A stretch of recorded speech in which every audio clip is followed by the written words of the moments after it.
Hey Bees, it's Kyle, and today I'm joined by Raina. And Raina is a senior at BHS and part of CIA Science.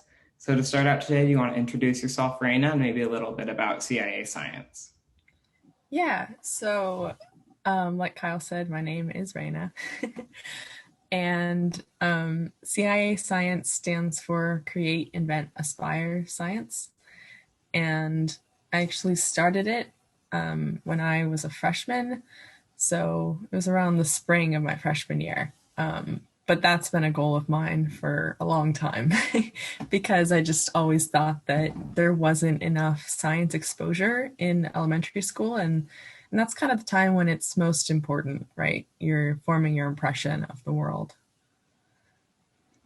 Thank you. So could you explain a little bit of what you do during CIA Science and how that's transitioned and what's changed over quarantine and how you've adapted to the online circumstances? Yeah, for sure. So CIA Science is based on the idea that, or of reforming science education to a story of human impact. So refocusing ourselves towards how is what we're learning in the classroom actually applicable to the real world.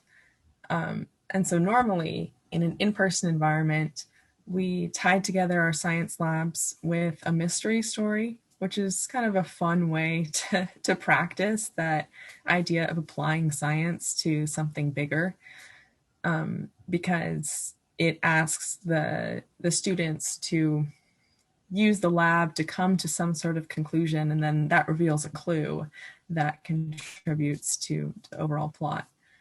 And so that was really fun, but unfortunately, the mystery part was not really able to translate over to a virtual environment.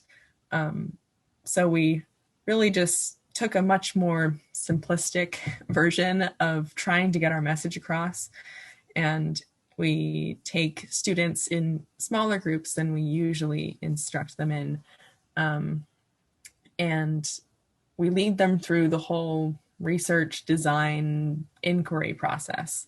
So some of them do a science inquiry and some of them do an engineering inquiry. And we just ask them, what are some issues that you really care about or that are important to you? And they can be really anything. Like the examples that I always like to use to explain this is COVID-19, which affects the whole world. Or one of the kids used Lego organization because that affected his household because he had Legos all over the place. And so it's really fun to see what they come up with as far as something that they can test to learn more about that issue or something that they can engineer to improve how we interact with that issue. Thank you. So if a student does want to get involved with CIA Science, and they're not as comfortable working with kids or talking publicly, is there any other ways they can get involved or help? Yeah, definitely. There's a lot that goes on behind the scenes. It's not just about the classroom interactions, although that's my personal favorite part. It doesn't have to be everyone's favorite part. We design our own curricula.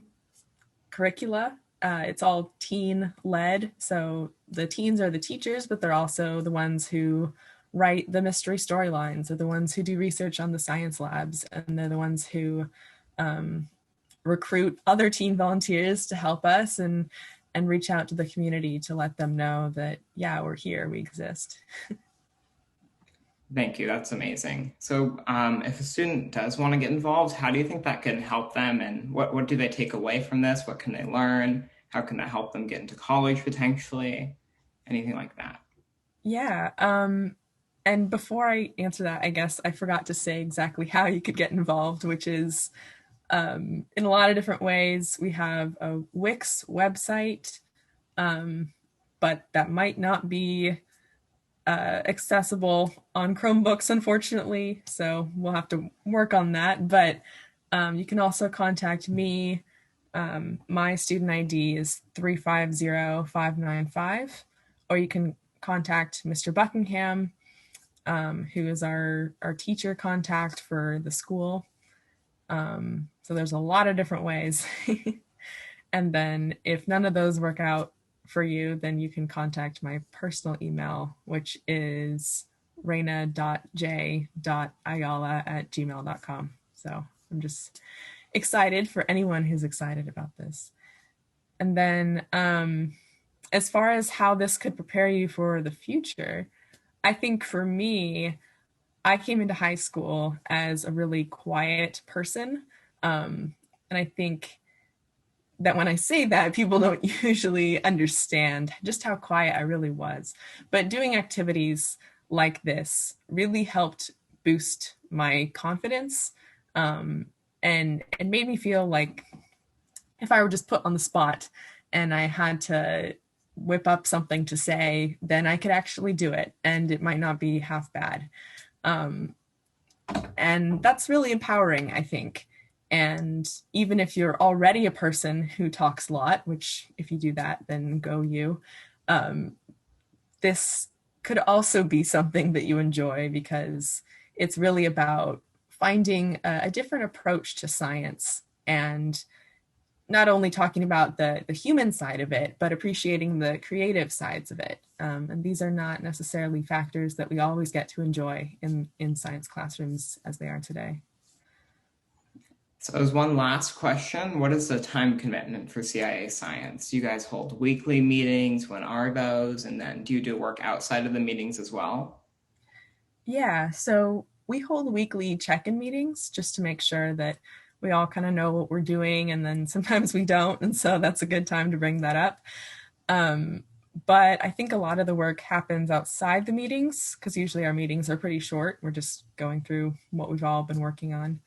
Um, and that's just the group meetings. So if you are a person who's interested in volunteering in teaching a classroom, then those happen once a week for about an hour at a time, over Zoom. And then in person, once we transition back to that, it's about an hour and then a little bit more for cleanup and also preparation in the beginning.